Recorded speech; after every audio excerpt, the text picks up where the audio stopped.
I've got to remove this little tiny cover here. You should be able to notice it. It looks like the other side. You'll see what I'm talking about. Sorry, no music today. YouTube keeps on flagging all my videos that have any background music, so just go in acapello. It is such a chore to try to get monetized on YouTube. Pretty sure this is the right one. T10. Yeah, it's got to be a T10.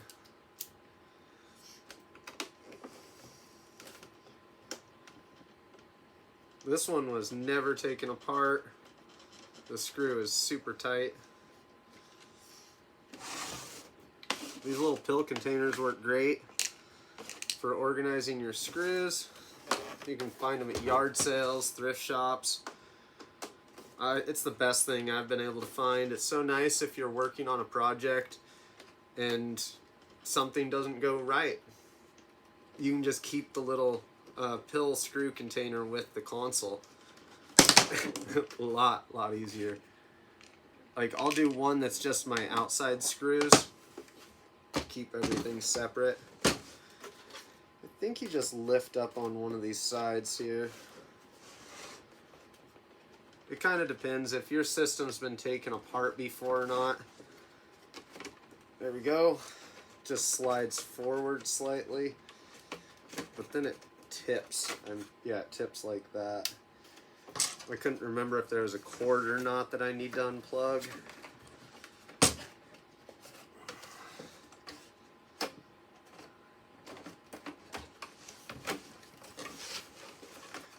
Normally I would, just watch a video myself, but I've taken a few of these apart.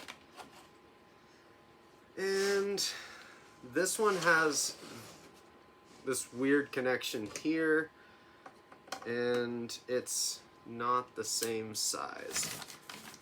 Probably a T9. Yep. I really appreciate you guys watching this video. Help me out and subscribe to my YouTube channel. Watch a bunch of my long play videos. All my short videos are not going towards getting monetized, and that's the majority of what I've got. Alright. One of the biggest reasons I'm making this video right now, actually.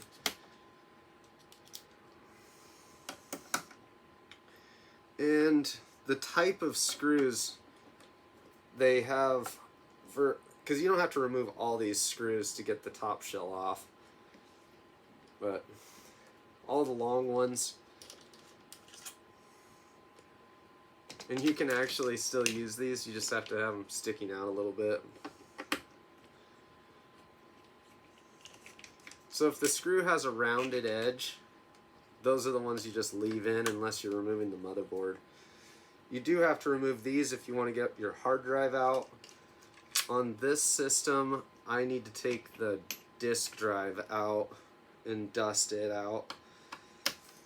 I might have to replace a lens, but it read games just fine. They said it was being temperamental, so just needs a little dusting, I think, since it's never been taken apart.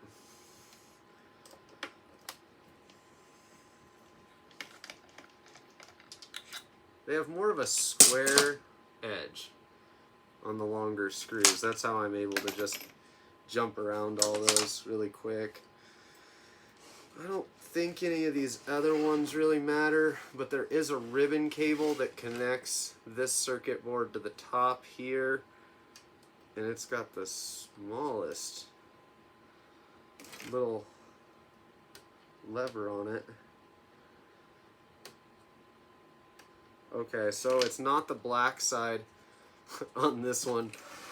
You lift up on the white piece to unlock this ribbon cable. I couldn't even remember. And it seems like they changed small things about all the different model numbers. Not even sure if this is the same Xbox One X I've taken apart before. This lifts up on the back and then slides forward, I'm pretty sure here. Make sure I'm not pulling on anything.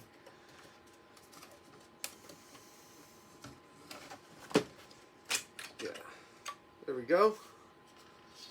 Nice and simple. You just have to be really careful of those two connections there. Pretty dusty. Happy they had me work on this one. And we've got, this one looks like it will be a long screw. No, but it did need to come out. So I'll put that on the next step. That one and this one.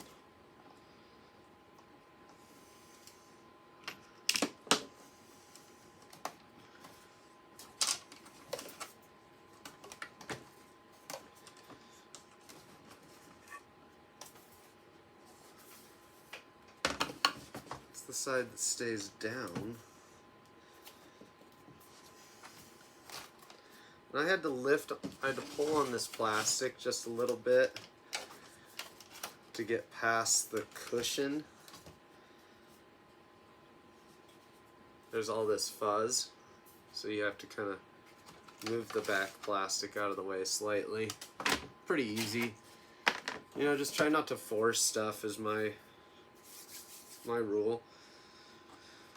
And this one you can actually just unplug the disk drive from the back side of it instead of removing the power supply.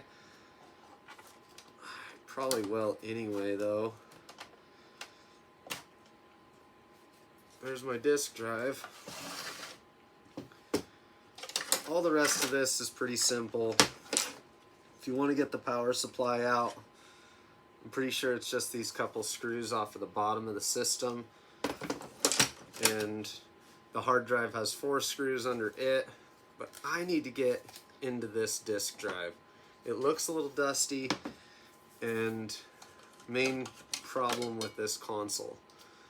I'm definitely going to dust all this out really good.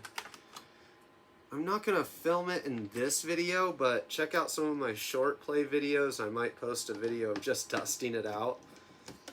That's the stuff that actually gets all the views. Short videos. I'm gonna have to make my own music or something though, because I like having music when I work. It's a little bit different for me. It's just 4 little screws. 2 of them are just underneath the little foam pad, and that whole piece moves. Definitely need dusted out. And this, I'm pretty sure it just slides out the front. Oh, there's clippies on the back side.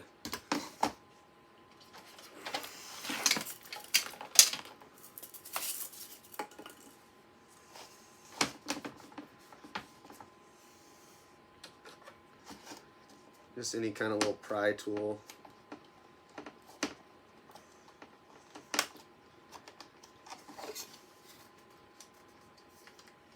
I also run a retro video game store here in La Grande, Oregon. It's called Clanktronics. And also the Archives bookstore, guys. We're having a huge sale the rest of this month. If you're watching this video recently, it's till the end of July 2022.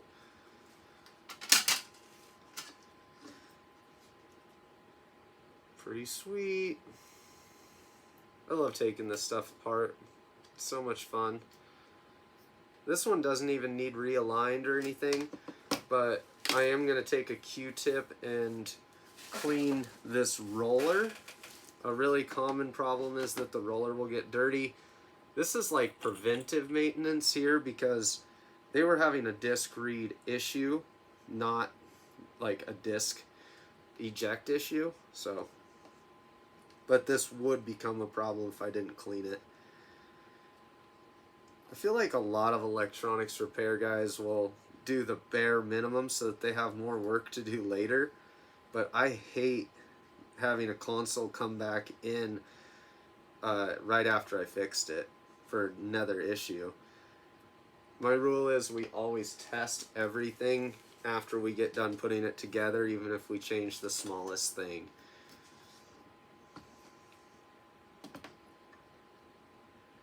And I can roll this just by turning that one belt next to it. And I do use a dry Q-tip to wipe off the rubbing alcohol is what I'm using here. So flip over the Q-tip, dry off. I might even, it just depends, use another Q-tip.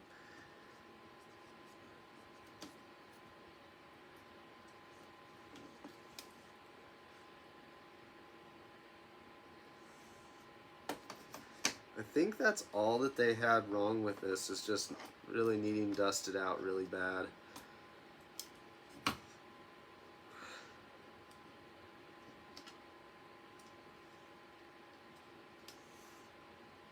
I actually like how this disk drive is designed. If you are trying to repair your disk drive and you bought like a replacement one, you would have to take off this entire circuit.